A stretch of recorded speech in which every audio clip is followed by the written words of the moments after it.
back to when you were that age. You know, when did you live in the moment, really? You know, everything was, whatever. Imagine being what Goff's going through right now. He's the man. So this kid, all he knows is he likes the way that this feels, and he doesn't want it to stop. And he's going to keep going and do whatever it takes to stay on top of the mountain as long as he can.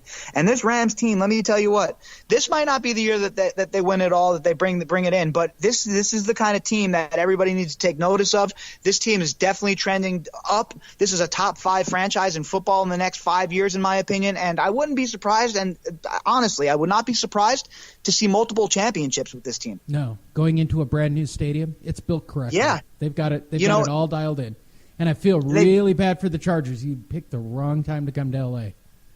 It's a Rams town now, and it's going to be like that for a long time. And a lot of that has to do not only just with how the Rams are playing, but they have a lot of good personalities on the team, people that the fans can get behind, guys that they like, you know? Yeah, it's a marketing blitz. So at the end of the day, am I giving up the 12.5 and just betting the Rams? Yeah, I'm taking the Rams here. I'm laying the points. I'm also teasing them down in this spot because I think that's definitely a gimme. This is a good spot here. It's 45.5 points is the over-under here, too. I'm teasing that down to 39. They're going to do that by over. themselves in this game. Exactly. I could see the Rams putting up 45 in this game. They did it last week. I don't see – and even the secondary – they played an entire quarter last week. For those of you who don't watch it, because I do, because I'm a nut, they played an entire quarter with their bench. An entire quarter in the NFL with their entire bench. I was just going to say in the NFL, that doesn't happen in the NFL, really. That's crazy. That's a massive blowout victory. Unbelievable. Dallas taking on the Falcons. Atlanta is -2.5. What am I missing about Atlanta? They're just not firing correctly. I think Dallas is going to snatch this thing.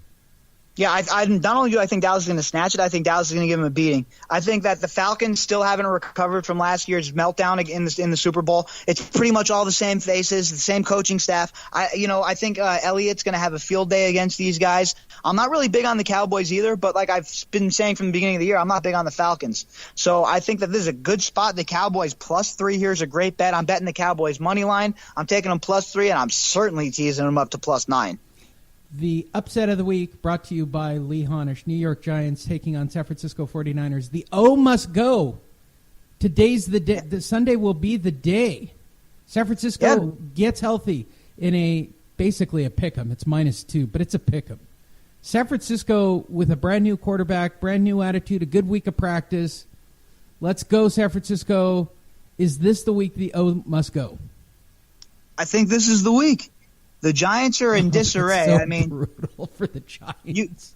It's hard for me to say. I mean, it really is. All my family, my dad, a lot of my best friends, everyone's Giants fans, so it's rough for me to be critical of them. But at the end of the day, the truth is the truth. McAdoo has lost that team. I remember how I said that a few weeks ago. Yep. Well, now there's reports coming out on the radio, on ESPN and stuff, unnamed players talking the same way.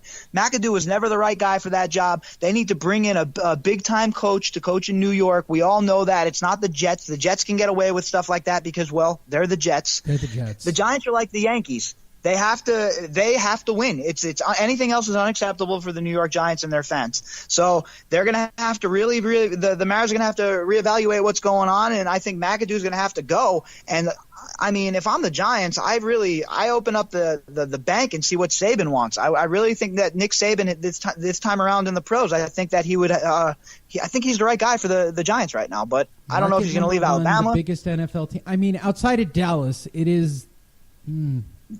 Yeah, it's there's a lot there. I mean, look, it's Bill Parcells. I think Saban's waiting for Dallas, because if Dallas doesn't get to the playoffs and deeps into the playoffs again, I think you're looking at another change.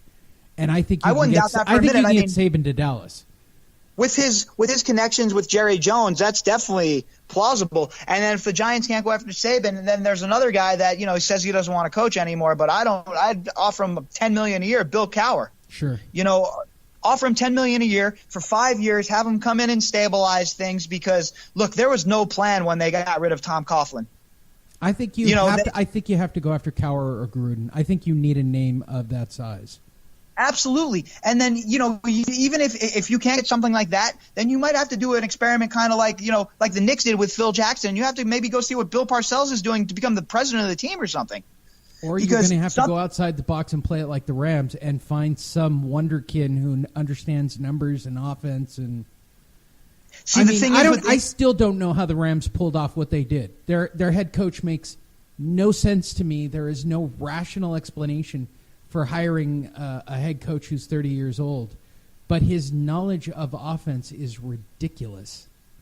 I hear that a lot of times with people talking about young coaches, guys in their 30s coaching, and I say to myself, there's never been a great 30-year-old mathematician that's been cutting a board above the rest.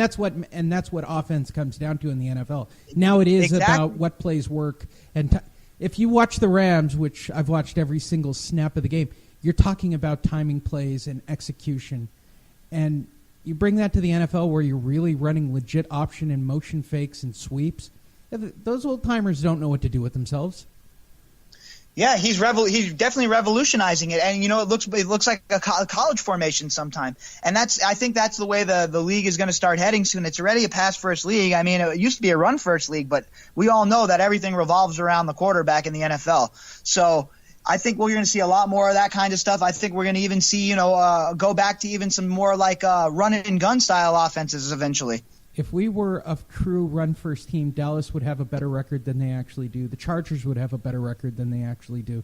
It's about who can get the ball down the field more effectively, and that old-school run it up the gut, first down, play in the middle, soften up the center of the line, and keep your – it's got to go.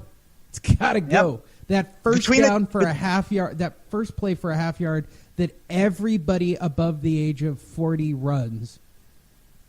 Yeah, the between the tackle trap play that everyone likes to start the game out with. Me, if I was a coach in the NFL, I swear to you, the first play of the season, every season, I'd go up top.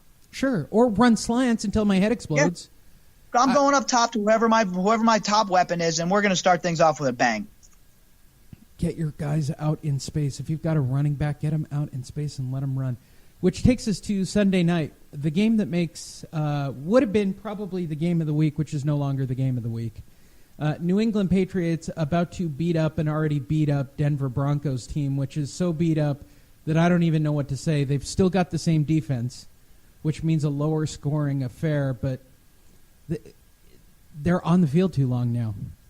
Exactly right. This is just brutal to watch the demise of Denver. If you don't think there's going to be an overhaul at the end of the season in Denver, you would be wrong. Mike McCoy, everybody else that came in this year that freshened up the offense, they will be gone the minute. They had a donut hole against the Chargers. Holy crap. Rough year for Denver. The Denver Broncos need a quarterback. I've been yelling and screaming this for I don't know how long. Look, you can catch fire, get lucky one year with a game manager, blah, blah, blah, blah, blah, blah, blah. But this is the NFL. People pick up on things. They figure guys out. And at the end of the day, if you don't have an offense that can move the chains, if you can't move the chains and you can't get first downs, you are never, ever, ever, ever going to win in the NFL because your defense is going to be so damn tired that they're not going to be able to do anything. Yeah, I agree. So is 8 enough? I think that the Patriots in this game, I think that the only thing that makes it an 8-point spread is that Denver defense that you were talking about. But I think that the defense gets tired in this one. I could see the Patriots winning this one by 14, to be honest with you, 14, 17. And I like a second half bet on this. Absolutely. Ooh, I love the second half and giving up 8 points in the second half. I'm going to tell you what else I'm going to do, too, here. I'm going to tease this up to over 50, and then I'm going to bet the under. This has got in-game action. This has got second-half action. This is such a nice Sunday night game. Don't even know what to say about it. The Monday night game, if there wasn't a spread, I'd tell you it's a mortal lock. Carolina Panthers taking on the Miami Dolphins. Carolina has quietly become the old Carolina Panthers again with just a brutal defense and – what can you say? The offense is what the offense is. When you've got one of the most mobile quarterbacks in the NFL who can throw the ball 350 yards, they're a phenomenal team. And they're taking on the Miami Dolphins, who are not phenomenal. Miami is beat up, beleaguered, and lucky to be at 500 at this moment. Carolina's giving up 10 points on Monday night. I think Carolina beats up on them forever and ever and ever and ever in this game. Yeah, I agree. I'm not a fan of the Dolphins, as we all know. Right. I don't like what they have going on down there. I think the Panthers are going to have too much speed on the edges for them. They're going to be too much in the trenches. I like the Panthers here. I think the Panthers win this game by 3 touchdowns. Easily. This is another. There are a couple of games that have 40-point blowouts written all over them. I think the mortal lock is what the Rams will probably do to the Texans at home. And I wouldn't be surprised by the Patriots winning by 30 or 40 points over the Denver Broncos.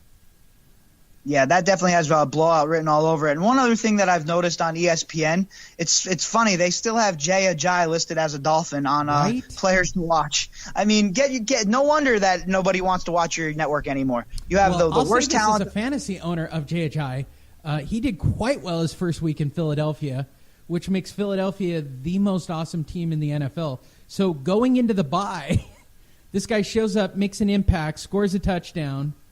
Then he goes on bye, so now he can actually learn the offense. So coming out of the bye, Philadelphia, if you guys don't know right now, go to the sports book, and if you're betting on anybody to win the Super Bowl and you're not betting on Philadelphia, you're insane. I have to tell you, they're definitely the odds-on favorite to win the Super Bowl this year. They're playing well, man. I'm telling you, I'm looking at the Rams as a nice dark horse bet for $100 because I'll probably get them. I'm gonna guess at maybe 5-1 to win the Super Bowl right now. Probably. I bet you your odds are a little bit better than that. I bet you they're sitting around 8 or 9 to 1. This is the NFL. 6-2, and the Rams have never proving anything in the playoffs. The bookmakers are pretty shrewd about that kind of stuff. Usually, they usually I'd say probably 8. I haven't looked at it personally. I haven't looked at the futures in quite some time, but I'd probably say around 8 to 9 to 1, and that's even better for you because I would say that they're a 5 to 1. Yeah, they are a legit 5 to 1. If you can give me 8 or 9 to 1 on a team that's that hot, they don't know any better. I still think that the road literally goes through Philadelphia, and I don't think anybody can win in Philadelphia but Philadelphia in winter. I mean, that's what's going to bring them to a screeching halt. Yeah, the winters in the East for football, they've been known to savage many a teams. The reason the Patriots are the Patriots is because they know how to play cold ball. The best. Exactly right. Bill Belichick can call a game in the cold better than anyone I've ever seen besides Bob Parcells. Yeah, I would agree. And I'm seeing a Patriots-Philadelphia Super Bowl midway through the season. Who are your top picks right now going into Super Bowl? I'm right there with you. I think that the Patriots in the AFC, them, or if Hunt can get his stuff together for the Chiefs, I think the Chiefs have a shot of pushing the Patriots a bit. But I in the NFC, I really, really, really, really, really like the Eagles to come out on top. I don't see them stumbling this whole way. I mean, even if say Ajayi gets hurt, they still have Blount. So it's one of those things where they're deep in positions that matter. And the way Wentz is playing, man, this is a tough team to beat. The Eagles are very, very dangerous right now. Yeah, I agree. They're definitely going to come out of their division. I think you'll see Dallas probably pick up the wild card. I don't think they have much of a struggle. I think Seattle will probably be the other wild card. You're looking at Minnesota and New Orleans or Carolina. I just think one's going to short out the other. It'll probably be Carolina, and I just keep thinking New Orleans is going to implode at some moment. I don't know why I don't trust that team. That's 6-2. Yeah, I don't know with New Orleans. Like I was saying, a couple of weeks ago, I was watching it with my dad, and I looked at my dad. And I was like, "Are these guys for real?"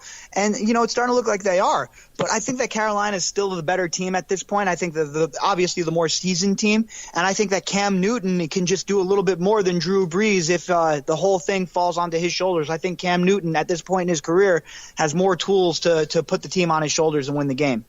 Wow. And the AFC is what it is. You're right. Kansas City's there, but Kansas City's never going to make it through New England. I mean, that's where their dollar's going to stop. The run will end in New England. You have to get home field in the AFC. If you can find a way to make it so the Patriots come to see you, then you have a shot. But going into Gillette in the middle of the winter in the playoffs, that's a tough road to hoe. Brutal. It's going to come down to the same thing it always comes down to in the AFC. Pittsburgh and New England. Yep.